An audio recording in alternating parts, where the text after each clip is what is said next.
Ce que je nous propose maintenant comme nouveau livre, les dimanches, on va être plusieurs à travailler là-dessus, c'est Galates. L'épître que Paul va écrire aux églises de la Galatie. Et ça, c'est vraiment, moi je trouve, une des lettres les plus impressionnantes. Parce que si vous lisez Galates durant le temps qu'on va... Je vous propose de la lire, OK? Lisez cette épître, lisez-la, posez des questions au Seigneur. Et puis, le Saint-Esprit va nous montrer à quel point l'apôtre Paul a été... C'est intéressant parce que contrairement à ces autres lettres qui sont très bien structurées, ici, c'est une lettre plus affective. Il est bouleversé de voir que les Galates vont être séduits par des judaïsants. Il dit, écoute, vous avez commencé selon l'esprit, vous les mettez en finir par la chair. La leçon, encore une fois, qu'il faut se rappeler, la vraie sanctification, c'est pas de l'hyper-moralisme. La vraie sanctification, c'est Christ en nous et on apprend à le suivre. Et c'est pour ça que Paul va dire dans cette lettre, c'est pas moi qui vis, c'est Christ qui vit en moi. Et il va reprendre même l'apôtre Pierre, parce qu'à Antioche, il y a des gens qui... Vous savez qu'il y a eu des conversions, hein? Il y a eu des grands réveils à Jérusalem puis dans la Judée du temps des apôtres.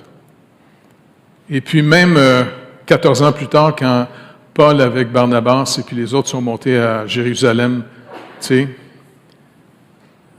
Jacques va dire, il y a eu un grand réveil, beaucoup de Juifs se sont tournés vers Jésus-Christ. Et Paul, ils sont devenus zélés pour la loi. Puis ils ont entendu dire que toi, tu es contre le temple, et ainsi de suite. C'est comme Paul dit, je ne suis pas contre le temple. Les gars, vous ne l'aurez pas expliqué. Je sais que c'est dur pour eux autres, c'est une crise d'identité majeure. Mais nous, les Juifs, là, c'est pas être circoncis qui fait qu'on est Juif. En passant, si vous faites circoncire, c'est pas dangereux, là, tu sais. Ça peut être hygiénique, là, tu sais. Paul va dire, circoncis ou pas circoncis, c'est pas ça le point. Ce qui compte, c'est d'être une nouvelle création.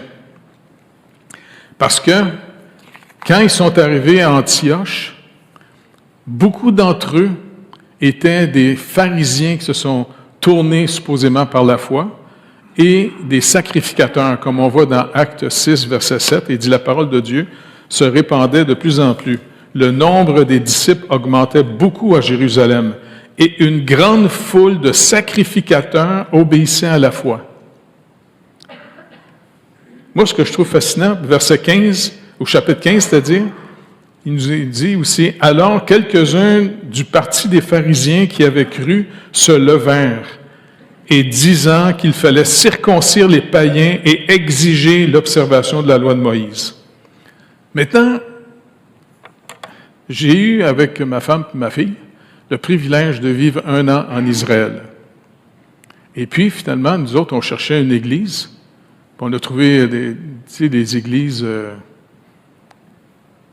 des Juifs qui se sont tournés vers le Seigneur. C'est le fun parce que ça nous faisait apprendre notre hébreu. Tu sais. Même ma petite poulette. Naomi allait, tu sais, quand elle allait avec les autres enfants, il fallait qu'elle écoute finalement le monsieur parler en hébreu. Mais ce que j'ai trouvé le plus fascinant, parce que, je ne sais pas pourquoi, il y a beaucoup de personnes qui pensaient que moi, je suis juif, puis j'ai marié une païenne. Et puis, il y avait même des femmes, entre autres, qui venaient dans notre église. Souvent, ils demandaient à ma femme, « Hey, tu lui donnes quoi à manger? » Fait que ma femme, elle ne comprenait pas trop la question. Elle dit, « Ben, il mange tout ce que j'y fais. »« Oui, mais c'est quoi que tu y fais? » »« N'importe quoi. » Parce que, je me rappelle, il y avait un ami avec qui je parlais, il dit, « Écoute, moi, là, je ne suis pas un goïm. » Vous savez ce que ça veut dire, ça, goïm? Païen. Je ne suis pas quelqu'un des nations. Tu sais, nous autres, on est du vrai monde, contrairement à vous autres. Tu sais, parce que vraiment, ils sont un peuple mis à part, mais je leur dis, attends, chum, je veux pas t'insulter, mais j'aime ça être pas fin des fois. Mais regarde, va te rappeler quelque chose. Sais-tu comment Dieu il les a fait comme peuple? Il a été chercher un païen qui s'appelle M. Abraham avec sa femme. C'était même pas... Puis de là, il a fait un peuple. Puis en plus, vous avez passé 400 ans en Égypte, puis quand vous êtes sortis de là, vous êtes plus Égyptiens qu'autre chose. Fait que j'ai arrêté de vous penser finalement comme étant le but. Le but de l'œuvre de Dieu. Et n'oubliez pas, votre circoncision, là, c'est une alliance que Dieu a faite avec la semence. Parce que longtemps, je me suis demandé, « Hey Seigneur, c'est une drôle d'alliance, ça, un signe d'alliance, la circoncision. »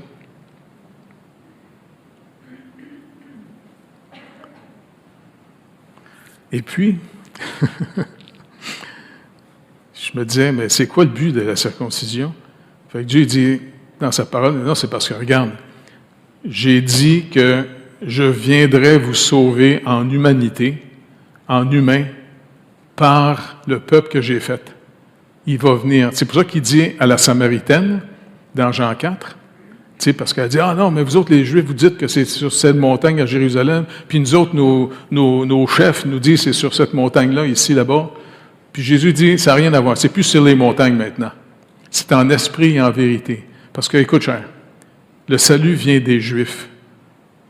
Et Jésus, il s'est incarné, il est venu sur terre, il s'est fait un être humain juif. Il est né d'une femme qui s'appelle Marie, Myriam. Et puis, j'ai hâte de rencontrer le Seigneur pour lui demander, comment tu as vécu ça, tu sais? Mais quand tu es petit, là, 8 ans, 8 jours, quand tu te fais circoncire, je ne pense pas que tu t'en rappelles. Pas vrai? Y en a-tu ici qui ont été circoncis? Ben moi aussi. Ma mère, quand je suis né, je ne sais pas pourquoi, elle m'a fait circoncire. Je ne me rappelle plus que c'était. Je ne sais pas si c'était à l'hôpital juif. Je ne sais pas comment ils font ça en tirant la peau. Puis, pour couper les bouts de cigare. Je ne sais pas comment ils font. Anyway, tout ça pour dire que j'ai dit au gars, je dis, garde. Je sais que ça va, c'est dur pour toi, là, mais je vais te dire une chose. Tu vas rentrer en crise d'identité. Parce que là, depuis que quand Christ est né, c'est fini. Parce que c'était en vue de la singulier postérité que Dieu a dit à Abraham. Ta postérité. Quand Christ est venu, c'est lui la postérité. C'est lui le vrai juif qui s'est fait humain et qui a vécu toute la loi de Moïse, qui faisait simplement montrer à tout Israël qu'aucun d'entre eux peut être sauvé par eux-mêmes. Sauf les gens qui sont très... je ne sais pas comment dire ça, là. Tu sais, il y a des gens qui sont très compétitifs, hein? Et puis, ils étaient dans le programme. Puis l'apôtre Paul veut rappeler aux Galates, qui étaient des païens, il leur rappelle en disant, moi, là, avant que le Seigneur me sauve, j'étais... Regardez qu'est-ce qu'il dit. Quand il parle de lui, là. Oui, c'est ça, c'est un pharisien des pharisiens. Regardez au chapitre 1, il dit, verset 13, « Vous avez su, en effet... » Excuse-moi, je n'avais pas donné ce passage-là, mais il faut venir à l'église avec vos Bibles, anyway. Sinon, ouvrez vos téléphones, puis regardez dans vos téléphones. « Vous avez su, en effet, quelle était autrefois ma conduite dans le judaïsme, comment je persécutais à outrance et je ravageais l'Église de Dieu. Et comment j'étais plus avancé dans le judaïsme que beaucoup de ceux de mon âge, de ma nation, étant animé d'un zèle excessif pour les traditions de mes pères. Mais, lorsqu'il plut à celui qui m'avait mis à part dès le sein de ma mère, qui m'a appelé par sa grâce de révéler en moi son Fils, afin que je l'annonçasse parmi les païens, aussitôt je ne consultai ni la chair ni le sang. Il est sauvé par pure grâce. Ce gars-là, pendant qu'il était un extrême zélé, et le commandement qui l'a tué, il dit c'est la convoitise. Parce que il l'avoue plus loin, dans les actes, avant que le Seigneur le sauve, c'est quelqu'un qui cherchait à devenir un meilleur. Et les gens qui cherchent toujours à devenir meilleurs que les autres, ils le font au détriment des autres. Et Paul était scandalisé de voir les Juifs se tourner vers Jésus-Christ et proclamer la grâce de Dieu. Il était sauvé par pure grâce. Et lui, il pensait que c'était un blasphème. Non, il faut mériter d'être sauvé. Mais le pauvre Paul, il était devenu un homme violent. Il le rappelle même à Timothée et à Tite. Oui, c'est vrai, avant j'étais un homme violent. Parce que finalement, il voulait devenir quelqu'un de très important dans sa nation. Il cherchait l'approbation des hommes. Il voulait finalement avoir de l'admiration. Et puis c'est pour ça que quand il voit les pharisiens et les sacrificateurs venir de Jérusalem, soit à Antioche ou en Galatie, lui, là, il est capable de les arrêter. Parce qu'il sait très bien dans quel esprit ils sont animés. Maintenant, pourquoi, d'après vous, Pierre a craqué?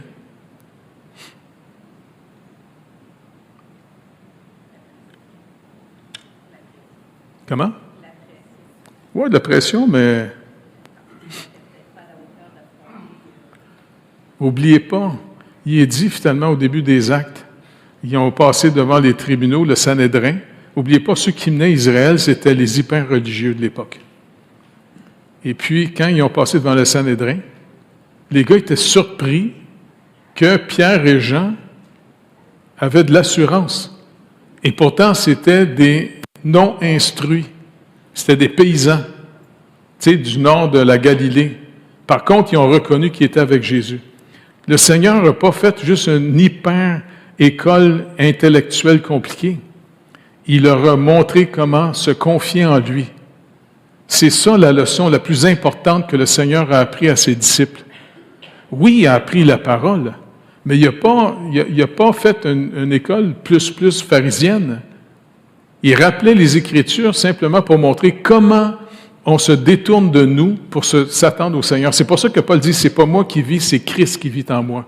Maintenant, il a appris que si on veut marcher avec le Seigneur, la leçon la plus importante, c'est comment j'apprends à connaître le Seigneur d'abord selon ce qu'il dit de lui et non pas selon ce que moi je vais imaginer de lui.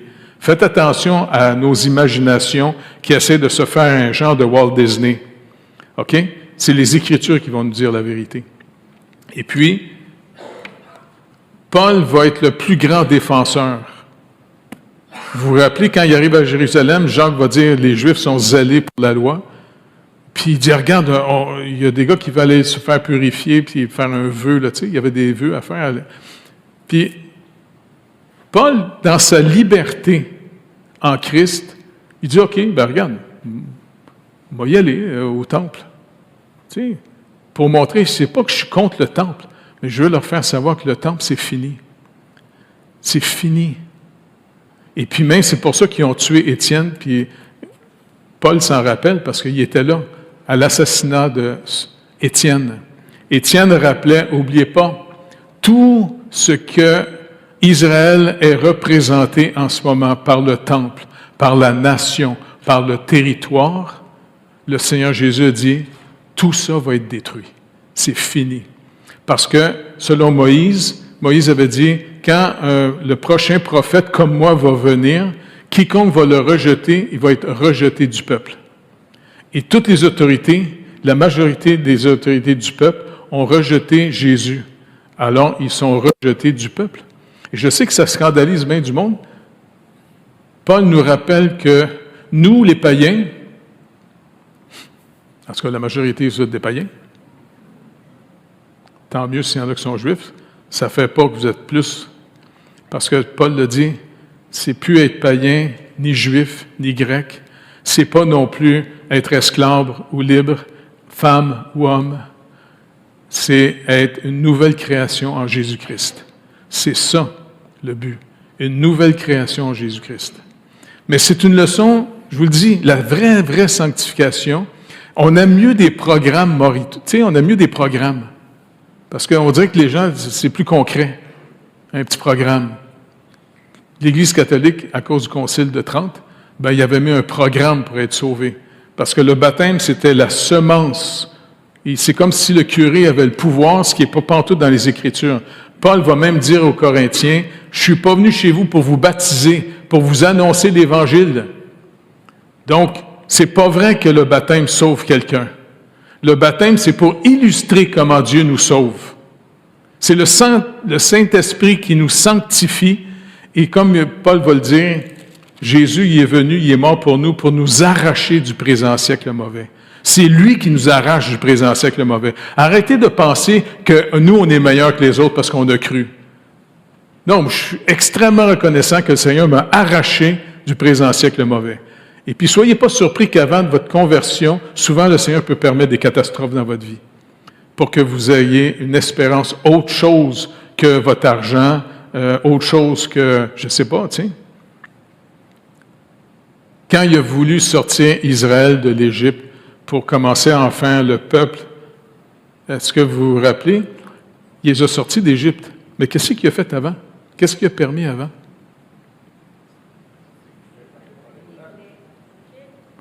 Ils ont été, Pharaon puis les Égyptiens avaient décidé finalement d'en faire des ouvriers, et puis en même temps, c'était une nouvelle administration. C'est quelqu'un qui n'avait pas connu Joseph. N'oubliez pas, c'est 400 ans plus tard. Et puis, la nouvelle administration dit, « Hey, si jamais il y a une guerre, là, bon, ben, on ne peut pas compter sur eux autres. Ils vont se mettre du côté des ennemis contre nous. Donc, on va les faiblir, on va les finir. » C'est pour ça qu'il disait, « Tout enfant mâle qui va naître, vous le tuez. » Et c'est le fun parce que les deux sages-femmes, ils s'en sacraient pas mal de Pharaon. Même s'ils risquaient leur job, ils s'en foutent. Puis ils disaient, non, parce que contrairement à vos femmes égyptiennes, qui sont des faibles, les femmes juives, eux autres, ils accouchent à la maison, puis c'est tout fait. Et puis quand Moïse est né, sa mère, finalement, pour le sauver, elle l'a mis dans un petit berceau, tu sais, dans l'eau, et puis elle l'a mis sur le bord de la rivière. Et puis la fille de Pharaon, quand elle a vu ce petit bébé-là, elle l'a trouvé tellement beau, hey, elle l'a pris, puis elle l'a élevé comme son fils. Et puis, c'est le fun parce que Moïse y était élevé, tu sais, dans un peuple très puissant, très instruit, très capable, et puis il y avait beaucoup d'assurance. N'oubliez pas, de votre assurance vient de où? Ça, c'est très important. Son assurance, à lui, venait que, ben moi, je suis un prince, j'ai été adopté par, tu sais, j'ai de l'instruction, et puis il était en charge même des fois des armées. C'est un gars très capable, très confiant de lui-même. Puis à un moment donné, il s'est dit, hey, ça doit être moi le libérateur, tu sais. Et c'est comme ça qu'il a voulu aller aider son peuple, les Juifs, là, tu sais. Il a compris, tu sais.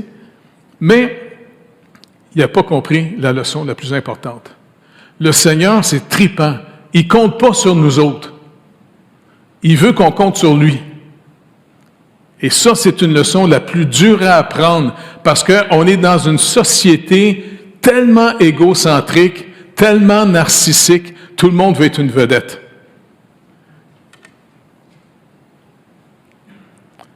Moi, je suis content d'avoir été appelé par le Seigneur parce qu'il a appelé un épais. Il a appelé un faible.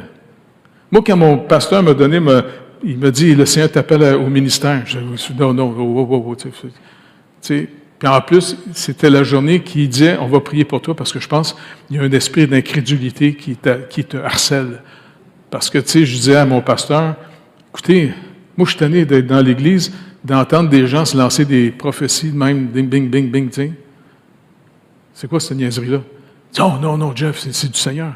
Non, j'ai même un ami qui était pasteur en Corse, tu sais, je vous ai rencontré, là. Et puis, le pasteur avait besoin d'un piano. Et puis, il dit, justement, il y a un frère qui dit, « Oh, mon enfant, le Seigneur te dit ce matin, donne ton piano. » Puis le gars, il reçoit ça, il répond, « Et le Seigneur te dit, non, mon enfant, le piano, il est déjà vendu. » Et puis, là, tu sais, Je me rappelle parce qu'il y avait les anciens qui étaient là autour de moi. Écoute, juste, on va prier pour chasser ce démon-là. OK. Mais crois. Mais non, les gars, je ne peux pas croire. Il paraît que j'ai un esprit d'incrédulité. Ça fait que, quand j'ai vu mon pasteur se lever, marcher dans la chapelle, en rond, qu'est-ce qu'il fait? Hey, je pense que le Seigneur veut me donner une parole pour toi. J'étais dans ma tête. Oh, encore un autre prophétie à 3 piastres et quart. Non, le Seigneur va t'appeler au ministère. Moi, dans ma tête, je dis, Seigneur, coudonc, tu veux-tu finalement que je perde tout le monde? Je suis un épais. Gars, je suis un peureux. Je suis un faible. Appelle-moi pas. Tu appelles le meilleur dans l'Église, tu appelles le plus imbécile de l'Église. J'ai même prié à haute voix, j'ai peur. Je priais même pas à haute voix. Fait que j'ai dit non.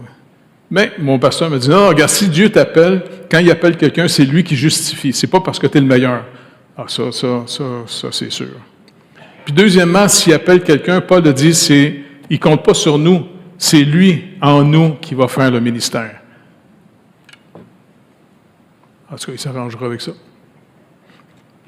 Et puis Paul était un homme qui avait tellement confiance en lui, il était tellement compétitif, que le plaisir de ces gens-là, Paul le sait très bien, quand il a été sauvé, il savait très bien que le parti des pharisiens, puis le parti aussi des sacrificateurs, méprisait la population ordinaire. Vous vous rappelez quand il avait envoyé les policiers faire arrêter Jésus, puis Jésus est en train de parler à la foule, fait qu'ils n'ont pas osé le prendre tout de suite parce qu'ils avaient peur de se faire lapider par la foule. Ils ont écouté Jésus. Ils étaient tellement impressionnés par ce qu'il disait. Ils ne l'ont pas arrêté. Ils sont retournés vers le Sanhédrin. Il dit, ils ne voulaient pas arrêter. Non, on n'a jamais entendu un homme parler comme lui. Il dit, êtes-vous aussi ignorant que cette foule de maudits? Tiens, le danger des gens capables, ils se, je ne sais pas comment vous dire ça, là, ils se réjouissent de toujours vous parler comment ils sont bons contre vous. Mais l'œuvre de Dieu, c'est de nous rendre capables pour devenir des serviteurs, pas des boss de bécosse. Bécosse, ça vient d'un terme anglais, back house, parce qu'avant, les toilettes étaient dehors. Back house. Nous autres, on a traduit en français, bécosse. Fait qu'il ne faut pas être des petits boss de bécosse. OK? Ça, c'est très important.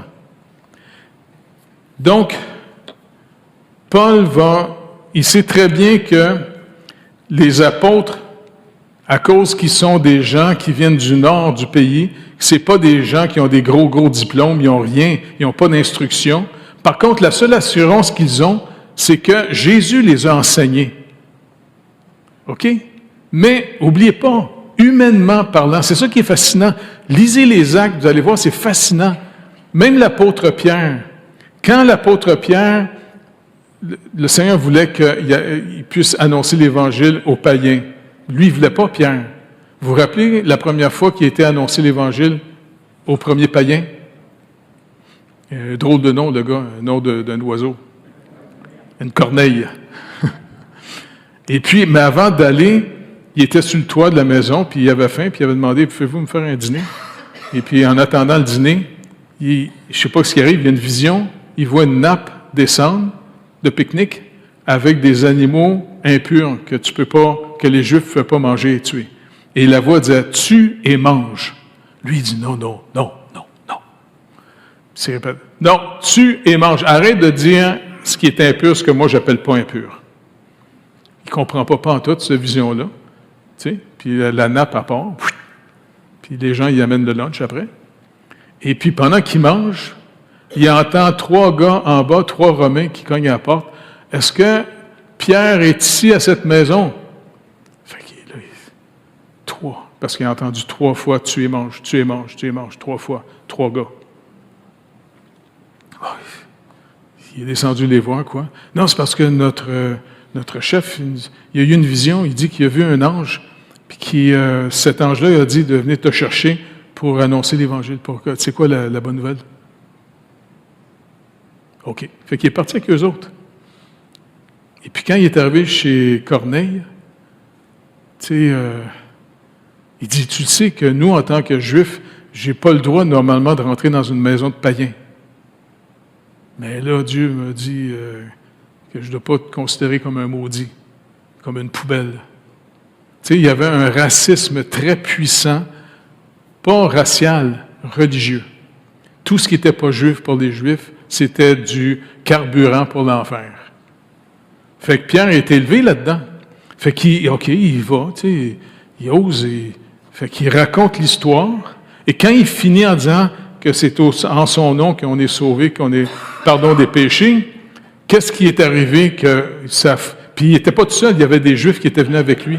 Donc, des Juifs croyants qui étaient venus avec lui dans la maison. Qu'est-ce qui est arrivé que ça a foudroyé Pierre ben raide? Est-ce que vous vous rappelez? Le Saint-Esprit les est redescendu dessus, comme eux autres à la Pentecôte, ils se sont mis à parler en langue et à prophétiser. Pierre capotait ben raide en disant, attends, ils ne sont même pas circoncis, ils mangent du cochon, puis le Saint-Esprit descend sur eux autres. Capotait ben raide en disant, quand il est revenu, c'est comme disait, est-ce que ça veut dire ils ne sont pas sauvés s'ils deviennent comme nous? C'est nous qui vont être sauvés comme eux.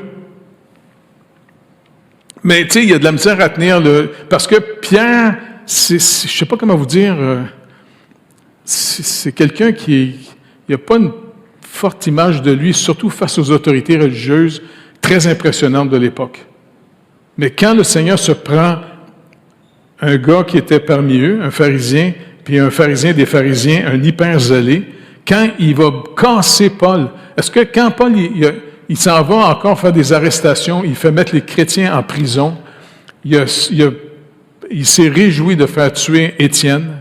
C'était un homme extrêmement violent parce que pour lui, il avait le droit de faire du tort aux gens parce qu'il était un juge. Faites attention à notre justice propre.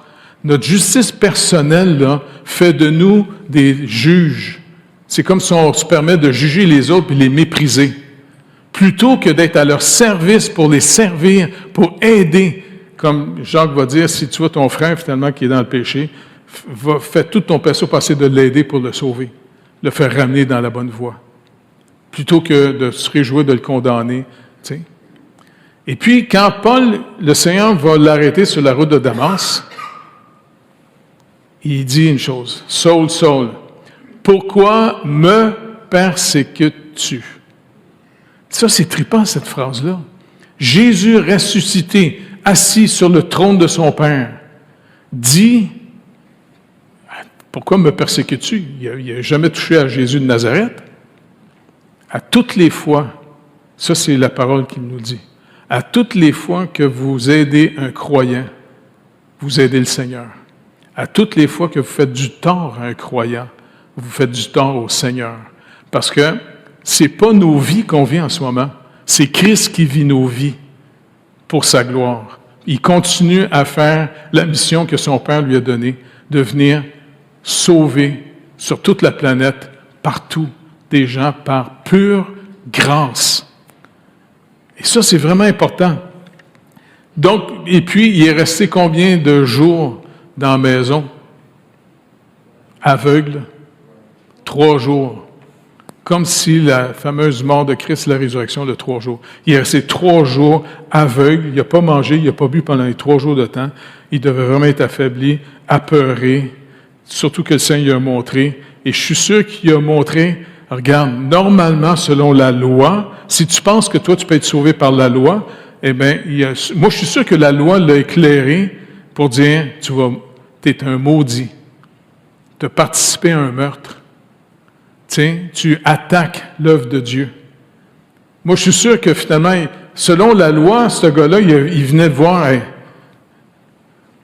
est-ce que finalement, vous avez déjà lu la loi? Moi, j'ai lu, quand tout jeune chrétien, là, notre pasteur nous avait dit ça, lisez la loi pour vous rappeler de quoi le Seigneur vous a sauvé. Quand j'ai lu la loi, là, les nombres, Deutéronome, écoute, je serais mort 5 fois. Tu sais, parce qu'il y a des choses où Dieu dit, si tu fais ça, tu seras maudit. Puis là, j'ai une couple de fois que j'entendais la parole dire, je suis un maudit. Je suis un maudit. Et écoutez, je suis tellement reconnaissant que le Seigneur Jésus m'a sauvé. C'est pour ça que Paul dit, quand il s'est fait crucifier sur le bois, c'est pour être déclaré publiquement maudit de Dieu pour tous ceux qui vont venir à lui. Il reçoit notre malédiction, il meurt de notre malédiction pour que nous, on soit pardonnés et sauvés. On n'est pas sauvés par la loi. La loi fait juste montrer le problème. Et puis, Paul le rappelle, il dit, le but de la loi aussi, c'était de freiner le mal. Et puis, le but de tout ce que Dieu vous a donné, Israël, c'était de vous séparer des autres nations parce que vous étiez tellement... Tu sais, quand vous lisez Moïse, puis Dieu qui parle d'Israël, là, il ne parle pas... je ne sais pas comment vous dire ça, là. Il ne parle pas en disant « Ah, vous êtes un peuple tellement merveilleux. » Non, il dit « Vous êtes des têtes à claques. Vous êtes des coups raides. Vous êtes des rebelles. Vous m'avez toujours désobéi. » Et puis, même à quelques reprises, Dieu, dans le désert, l'idée y a passé de dire « OK, on va tout éliminer ça, on va tous les faire mourir. » Vous vous rappelez Moïse? Non, tu sais... lui, c'est le fun parce que Moïse, là, j'ai hâte de le rencontrer au ciel. Moïse. Parce que Moïse, là, il a été élevé chez les Égyptiens. C'est le fun parce que c'est des Africains qui m'ont appris une leçon importante parce que nous autres, au Québec, on n'est plus familial, hein, on n'est plus communautaire, on est tous des individus. Et puis, c'est le fun parce que nous autres, maintenant, si on a besoin de quelque chose, tu ne vas plus voir un ami. Nous autres, on va toujours avoir des institutions, pas vrai? Si tu as besoin d'argent, là, tu vas à la banque. Pas vrai? Puis c'est le fun parce que des amis, j'avais un ami en Afrique, il était vraiment drôle, tu sais. Je ne dirais pas ce qu'il disait dans un message, c'était tellement drôle, il disait, écoutez, nous autres, là, on veut marier une belle madame parce qu'on a hâte de se coucher le soir dans le lit avec elle. Puis la belle madame, elle veut se marier avec nous autres, devinez pourquoi? Moi, parce qu'elle veut le portefeuille. Ben, je peux comprendre les madames, parce qu'on est laid. Pas vrai? Non, tu sais, moi, je me regarde dans le miroir, je me dis, Calvin, je suis laid. Pourquoi elle m'aime de même? Une chance, j'ai un portefeuille. Ben ouais, tout ça pour dire que mon ami africain me dit « Non, Jeff, tu comprends pas, parce que j'aimerais ça être ton ami. » Ben pourquoi tu veux être mon ami? Ben c'est parce que tu as un bon portefeuille. Il dit « Vous autres, là, dans vos pays, là, vous n'avez plus d'amis pour que ça aide. Vous avez des institutions. Nous autres, ici, on se fait des amis pour s'aider. Fait que veux-tu être mon ami? » Puis je dis « Ben gars, si tu veux, je peux te donner 25 cents. » Non, mais tu sais, Moïse, il disait, « Seigneur, les Égyptiens vont rire de toi en disant, même Dieu n'était pas capable de diriger ce peuple-là. Il les a tués dans le désert. » Puis il a plaidé pour eux autres. Puis le Seigneur les a épargnés. Il a dit, « OK, tu as raison, OK. » T'sais. Non, je te dis, ça va être tellement trippant de rencontrer Jésus, Moïse, David, toute la gang, tu sais. Ils sont tous sauvés par pure grâce. Non, c'est pas rassurant, ça. Et je vous le dis, perdez pas de vue. Un coup sauvé, là, Paul, il va nous dire, plus on va marcher dans la lumière, plus, je ne sais pas si ça fait ça pour vous autres, plus je regarde ma vie avant d'être sauvé, j'aime pas ça me rappeler de ça. Pas en tout. Je me dis, table, hey, j'étais vraiment un épais, ça n'a pas de bon sens, tu sais. Puis maintenant, le Seigneur dit, regarde, s'il nous rachète, le Saint-Esprit va venir en nous.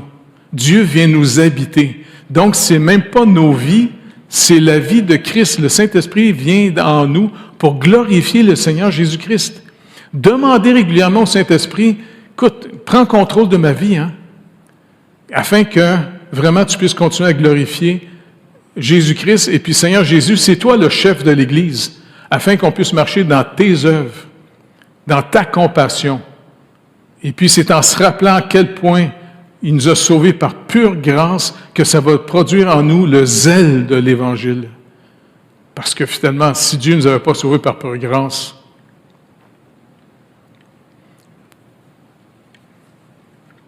il n'y aurait personne ici. Pas vrai? Sauf peut-être 2-3 bosses de bécasse, là, mais en dehors de ça, non. Personne d'entre nous serait sauvé si Jésus-Christ ne nous avait pas, par pure grâce, arraché du présent siècle le mauvais. C'est même pas nous qui avons décidé par nous-mêmes de croire en lui. C'est le Saint-Esprit qui est venu déchirer le voile, nous toucher le cœur, afin que, OK, on se tourne vers lui. Et là, plus le Seigneur nous touche, Paul va leur montrer aux Galates, écoutez, si vous écoutez ces pharisiens, si vous écoutez ces judaïsants-là, vous allez finir en pensant que vous êtes capable. Et si vous regardez ce que vous faites, vous allez finir par vous détruire les uns les autres. Parce que la justice propre, ça ne produit pas de l'amour entre nous, ça produit de la compétition, de la comparaison, plutôt que d'être, tu sais. Et puis c'est pour ça que Paul, il est vraiment affecté par ça, parce que lui, il sait plus que n'importe qui le danger de rentrer dans un esprit religieux, plutôt que de continuer à marcher par pure grâce. Et puis, n'oubliez pas, on va voir en étudiant cette lettre-là, je vais juste lire les 5 premiers versets, OK? Il dit, Paul, apôtre, non de la part des hommes, ni par un homme, mais par Jésus-Christ et Dieu le Père qui l'a ressuscité des morts. Et tous les frères qui sont avec moi aux églises de Galatie, que la grâce et la paix vous soient données de la part de Dieu le Père et de notre Seigneur Jésus-Christ, qui s'est donné lui-même pour nos péchés, afin de nous arracher du présent siècle mauvais, selon la volonté de notre Dieu et Père, à qui soit la gloire au siècle des siècles. Il rappelle qu'il est apôtre, mais il ne parle pas ici comme quelqu'un qui veut se vanter d'être un apôtre.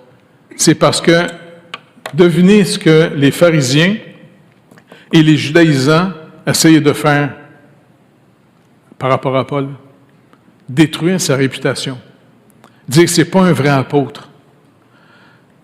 Est-ce que vous vous rappelez comment les apôtres avaient été choisis? 12. Judas était un traître, quelqu'un que, de toute façon, Jésus l'avait choisi, pour montrer que même quelqu'un qui va marcher dans l'école de Jésus, selon la chair, on ne profite de rien. Il l'a vendu pour 30 pièces de monnaie. Puis en plus, Judas n'a pas réalisé que c'était même une prophétie de l'Ancien Testament que Jésus serait vendu pour 30 pièces d'argent, le prix d'un esclave. Et puis, quand c'est Pierre, au début des Actes, ils veulent choisir pour remplacer Judas, il y a Matthias et puis un autre frère.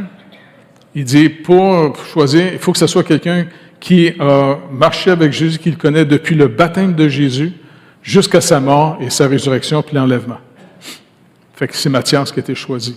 C'est pour ça que ces gars-là vont dire, non, Paul, c'est pas un apôtre, il n'était pas là au baptême de Jésus, il l'a pas vu crucifié et ressuscité. Mais Paul est en train de rappeler que le Seigneur, il est souverain sur toute son Église. Il a décidé de faire de Paul un apôtre, et pas n'importe quelle sorte d'apôtre, un apôtre des païens. Il prend un pharisien qui va complètement briser.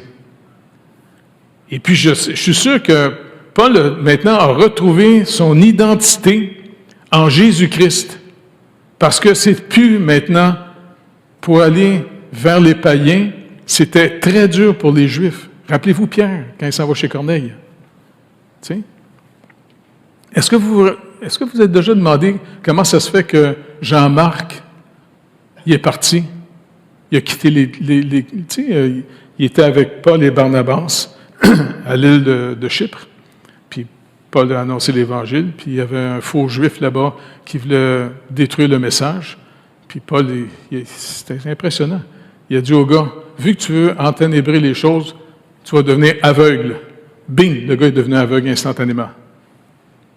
Et ça, c'est intéressant. Et puis, finalement, quand ils prennent le bateau, ils s'en vont finalement en Turquie, en Asie mineure. Et là, Jean-Marc, il craque. Et il s'en retourne chez eux. Vous avez-vous déjà demandé pourquoi? Pardon? Non, ça, c'est Damas. Je ne pense pas que c'est l'amour de ce siècle, mais moi, je pense que Jean-Marc, il n'était pas assez mature dans l'Évangile. Il pensait trop encore en juif. Parce qu'il voit Paul de plus en plus être très gracieux envers les païens, de ne pas exiger la circoncision, de ne pas les mettre sous la loi de Moïse, mais de dire simplement, crois au Seigneur Jésus et tu seras sauvé. Moi, ça l'a troublé Jean-Marc, et c'est pour ça que plus tard, c'est Barnabas qui va s'en occuper pour l'amener à maturité, et puis un jour, il va devenir le secrétaire de l'apôtre Pierre. L'évangile de Marc, là, c'est l'évangile de l'apôtre Pierre. C'est lui qui l'a écrit, son témoignage. Je vous le dis, quand j'étais en Israël, là, mes amis avaient beaucoup de difficultés de ne plus être juifs. Mais je disais, OK, mon pauvre toi, il n'y a ni juif ni grec maintenant. Regarde, je sais que c'est dur pour toi parce que ça te donne comme une importance, ça donne une certaine valeur. Soyez pas surpris que si les gens se convertissent à Christ, il risque d'y avoir une crise d'identité. Je suis qui, moi? Moi, je me rappelle quand je suis revenu chez nous, commencer à annoncer l'Évangile dans le parc, dans mon quartier. Devinez de quoi je me suis fait traiter. Oui, de fou, ça c'est sûr. Mais c'est pas grave, de toute façon, j'étais fou avant. Fait que, mais ils m'ont dit, t'es un Américain. Parce que le côté protestant, c'était le côté anglais. Puis c'était dans les années 70, quand j'ai commencé ça. Puis dans ce temps-là, le Parti québécois, là, il voulait, non, je m'en fous. Moi, être honnête avec vous autres. Laisser mon identité, c'était juste laisser de la marde. C'était pas un problème. Vraiment. Puis d'apprendre à marcher avec le Seigneur, puis même, je vous dis, ça m'a pris 2-3 ans à vraiment croire que Dieu m'aimait. Parce que je dis, écoute, Seigneur, même moi, je ne m'aime pas. C'est marqué dans la Bible que tu nous aimes, mais je ne suis pas sûr, Mais le Seigneur était tellement bon. Je vous dis, il m'a apprivoisé. C'est comme à pogner un petit enfant dans la rue, là, puis il m'a apprivoisé. Soyez pas surpris que Dieu permette toutes sortes d'épreuves dans notre vie. C'est dans les épreuves, quand il nous arrive des catastrophes, que le Seigneur dit, gars, fais-moi confiance. Et c'est comme ça, finalement, que le Seigneur va nous apprivoiser, parce qu'il sait très bien que notre foi est attaquée par de l'incrédulité. Parce qu'on a toutes sortes d'autres images dans notre tête de qui on pourrait être. Comme Paul va le dire, écoutez, maintenant, vous êtes morts. Il dit ça aux Colossiens. Il va dire, c'est plus moi qui vis, c'est Christ qui vit en moi. On est maintenant une nouvelle création. Donc, c'est pour ça que quand tu vois un chrétien qui est raciste, il n'a pas compris. Il n'a pas compris l'Évangile. On ne peut pas être raciste. Parce que finalement, on est une nouvelle création, puis le nouvel homme de la nouvelle création, c'est Jésus-Christ lui-même. Dieu qui s'est fait homme pour nous racheter. Et quand il nous rachète par pure grâce, il dit toujours qu'on reste dans cette grâce-là. Puis la grâce de Dieu, puis l'amour que Dieu a pour nous autres. Tu sais, plutôt que de demander aux autres toujours des choses, demandez au Seigneur d'abord pour mieux le connaître, afin que votre assurance en lui grandisse de plus en plus. Et plus vous allez découvrir l'amour et la grâce de Dieu, c'est la faveur sans mérite de la personne.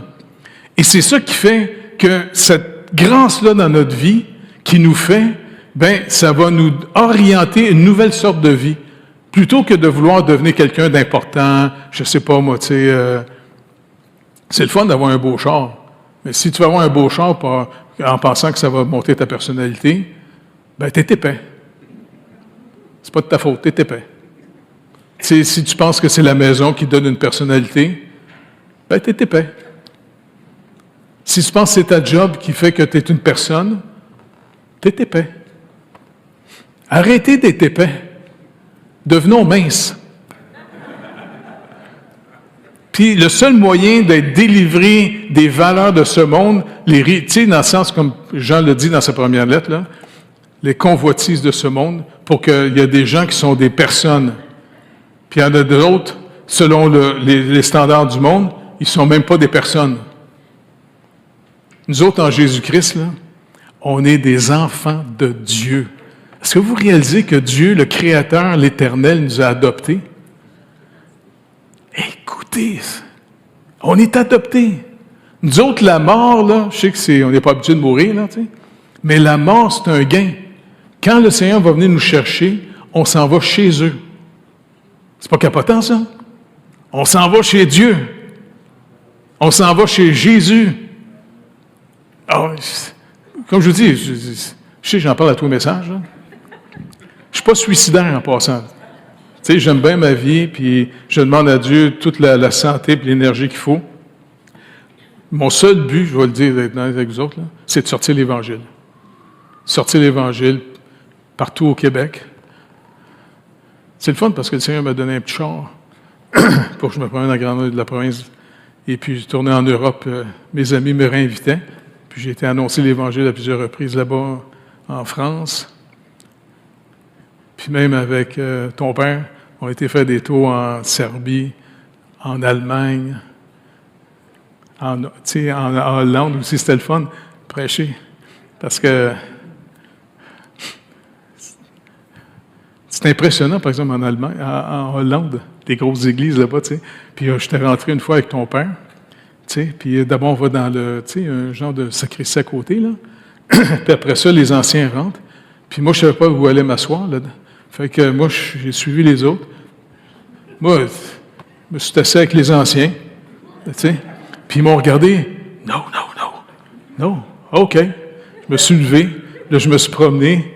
Puis tous les jeunes qui étaient là, ils sont tous mis à rire. Ils n'en revenaient pas, tu sais. Je disais, hey. Il dit, coudonc, c'est un bizarre, ce gars-là.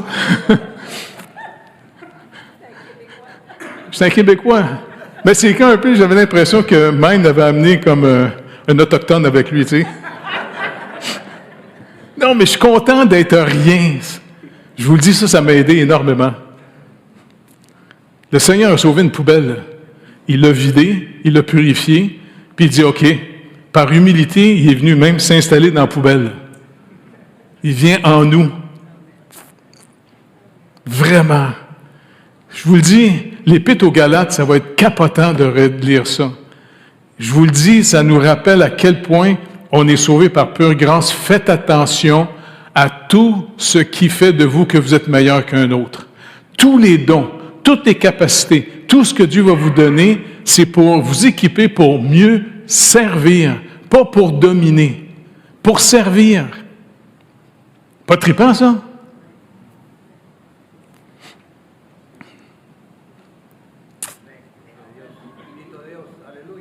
Yes! Non, puis, savez-vous quoi? C'est même pas qu'on doit être des bons vendeurs. Annoncer l'Évangile, on sème la parole. Et moi, ce qui me rassure le plus, c'est Dieu qui va convaincre. C'est le Saint-Esprit qui arrête la rébellion qu'on a tous dans nos cœurs parce qu'on est tous des fous qui veulent être des dieux. On veut tous être des personnes importantes. Mais c'est le Saint-Esprit qui nous arrache du présent siècle mauvais. Puis je suis content parce que, comme je vous l'ai souvent dit, ma mère, elle a fait une hyper-réaction quand je suis revenu chez nous en chrétien. J'ai même pas compris pourquoi, parce qu'elle était tellement gentille quand je restais chez nous. Tu sais, moi, là, quand j'avais des problèmes, puis je revenais, tu sais, souvent, quand tu as fini un trip, là, tu sais, non, tu sais, des... Je sais pas comment on appelait ça, mais tu sais... une baisse, non, c'est vrai que t'es gelé bien raide, puis tu sais... Puis quand j'arrivais, puis chez nous, tu sais, j'étais encore, tu sais, un petit peu gelé, mais je descendais, là, tu sais. Je m'assoyais sur le sofa, puis c'est un petit coup de déprime, tu sais. Mais c'est pas grave, tu sais. C'est pas grave, demain, on va refumer encore. Tu sais, on va prendre de la mescaline, puis c'est tout. Continue. Puis ma mère, elle me voyait, elle s'en venait. Je faisais semblant que j'étais normal. Elle dit, « T'as l'air un petit peu bizarre. » Peut-être. Puis, elle était compatissante. Elle passait du temps avec moi, elle me faisait parler. Puis je dis, maman, faut pas que tu en parles à papa, parce que c'est une police. Il va m'emmener en prison. Tu sais. Elle dit, oh non, puis quand je suis devenu chrétien, elle a capoté bien raide. Je ne veux plus jamais t'entendre. Plus jamais. Comment ça, maman? Calvin, c'est plus de la dope, là, c'est Jésus, là. Tu sais, la dope, c'est d'autres choses. Jésus, c'est pas de la dope. C'est bien plus que de la dope, Jésus. Puis je te dis, elle a capoté, je ne sais pas pourquoi. Elle a réagi, là, au point que quand j'allais dans un souper de famille, là, toute la famille avait peur de me voir arriver. Oh non! Grand-maman va capoter encore. Je viens d'arriver. Je me rappelle Ricardi. Ricardi, tu t'en rappelles-tu? T'es où, Ricardi? Il me semble que t'étais à quelque part, ça. T'es où?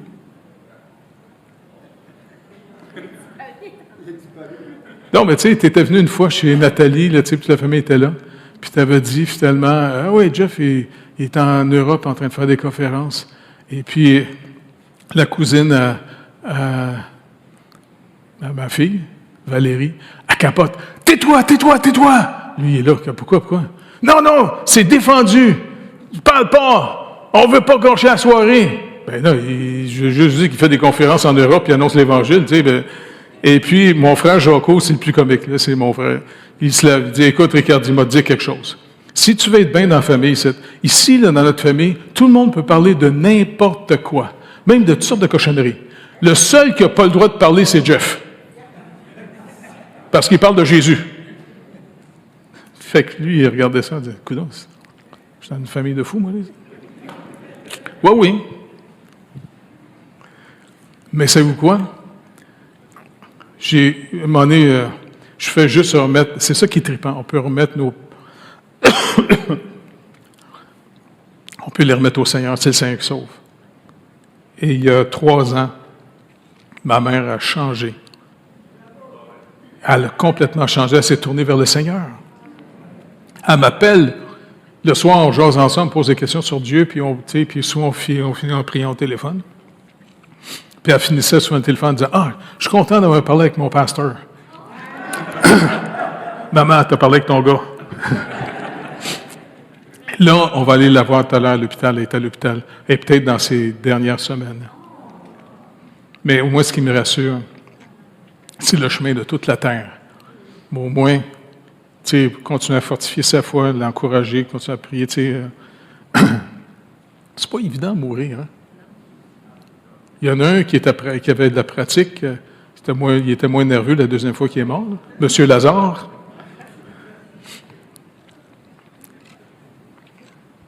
Ça aurait été le fun qu'il aurait écrit un livre, hein? Mais vu que c'est pas un Américain, il n'a pas écrit un livre. Mais c'est pas grave. On va tous mourir pareil un jour. Mais au moins, notre vie, c'est Christ. Et il est en nous. Et apprenons à marcher avec lui. C'est comme ça qu'on va passer de ce qu'on a... Oh, merci beaucoup, cher. C'est comme ça qu'on va apprendre à le connaître, pas juste à en entendre parler de lui. C'est pas pour rien que s'il y a des opportunités de faire des choses, venez et surtout, amenez vos enfants. Tu sais, apprenons à marcher avec le Seigneur. Combien de fois qu'on l'a vu en Haïti, hein? Hein, Rosaire? Non, je vous dis, c'est incroyable. Tu sais, de voir comment le Seigneur pourvoit sans qu'on demande rien à personne. Tu te rappelles la fois, avec Clermont, quand les filles du dentiste là, avaient été chercher toutes les malades du village, puis on priait pour eux autres, puis je ne sais pas pourquoi cette fois-là, toutes les malades guérissaient.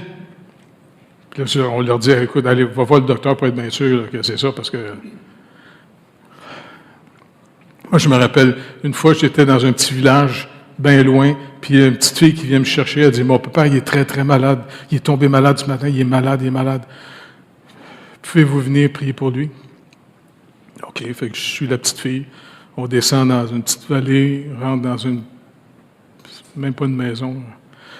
Le monsieur est couché à terre. Écoute, il est brûlant, le monsieur, de fièvre. La petite fille a dit, priez pour lui. OK, fait que là, je me mets à côté du monsieur. Puis je dis, écoutez, monsieur, je vais prier pour vous. Je vais demander que Jésus, c'est pas moi qui guéris, là. c'est Jésus, on va demander à Jésus, OK? Il dit, OK. Fait qu'on prie ensemble.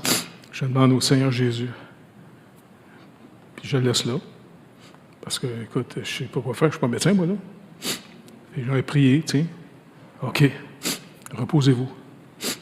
Fait que je me retourne dans la maison qui ont été. Puis à un moment donné, la petite fille a dit, viens, mon papa, il est guéri. Ah oui? Puis je vois le monsieur arriver. Hey, merci beaucoup. Ben, remercie-moi pas moi, remercie Jésus, parce que moi, j'ai juste demandé à Jésus. Moi, je suis un épais.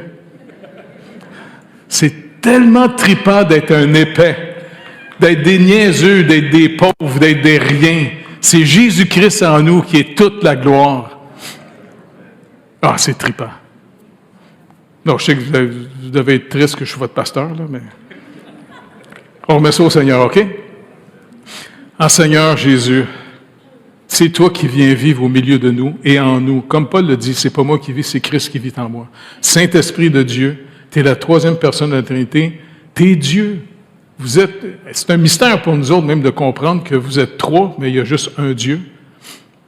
Mais Seigneur, merci de nous avoir sauvés. Seigneur Jésus, d'avoir fait un peuple, le peuple juif, et puis d'avoir tout le long des Écritures, avoir annoncé. Au point que même Hérode, quand il a voulu te tuer, quand il a su que tu étais né, en plus, c'était des gens de l'extérieur qui ont annoncé que tu venais d'arriver, les mages. Il a consulté les spécialistes de la Bible. Il a dit, bien, si le Messie est arrivé, il est né à Bethléem.